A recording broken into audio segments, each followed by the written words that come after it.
ఓం నమ శివాయ అండి. Welcome to our channel. ఇవాల్టి వీడియోలో మనం మహాశివరాత్రి పండుగను ఫిబ్రవరి 15వ తేదీన జరుపుకోవాలా లేదా 16వ తేదీన జరుపుకోవాలా చూద్దాం.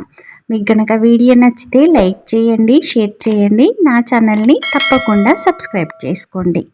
మాఘమాస బహుళ చతుర్దశి రోజున మహాశివరాత్రి పండుగను జరుపుకుంటాం. ఈ సంవత్సరం ఈ తిథి ఫిబ్రవరి 15వ తేదీన సాయంత్రం 5:05 ప్రారంభమై 16వ తేదీ సాయంత్రం 5:34 ముగుస్తుంది. దీని ప్రకారం ఫిబ్రవరి 15వ తేదీన మహాశివరాత్రి పర్వదినాన్ని జరుపుకోవాలని పండితులు నిర్ణయించారు.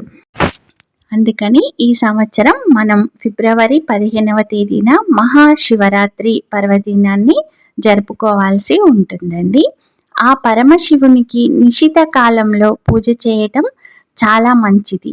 నిశిత కాలం అంటే రాత్రి, అంటే అర్ధరాత్రి సమయంలో చేసేటటువంటి పూజ అండి.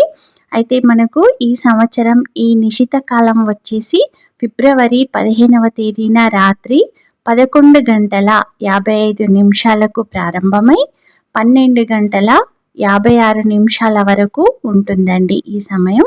అయితే ఈ సమయం చాలా మంచిది. ఈ సమయంలో మనం ఆ పరమశివునికి గంగాజలంతో కానీ పంచామృతాలతో కానీ అభిషేకం చేస్తే చాలా శుభప్రదమని పండితులు నిర్ణయించడం జరిగింది.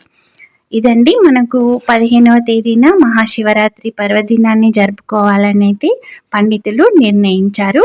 దాని ప్రకారం మనం అంటే ఉపవాసాలు చేయటం కానీ ఆ పరమశివునికి అభిషేకాలు చేయటం కానీ ఈ సమయంతో పాటిస్తే చాలా మంచిదండి. మీరందరూ కూడా ఈ సమయాన్ని పాటించి ఆ పరమశివుని ఆశీస్సులు పొందుతారని కోరుకుంటున్నాను. మీకు గనక వీడియో నచ్చితే లైక్ చేయండి, షేర్ చేయండి, నా ఛానల్ని తప్పకుండా సబ్స్క్రైబ్ చేసుకోండి.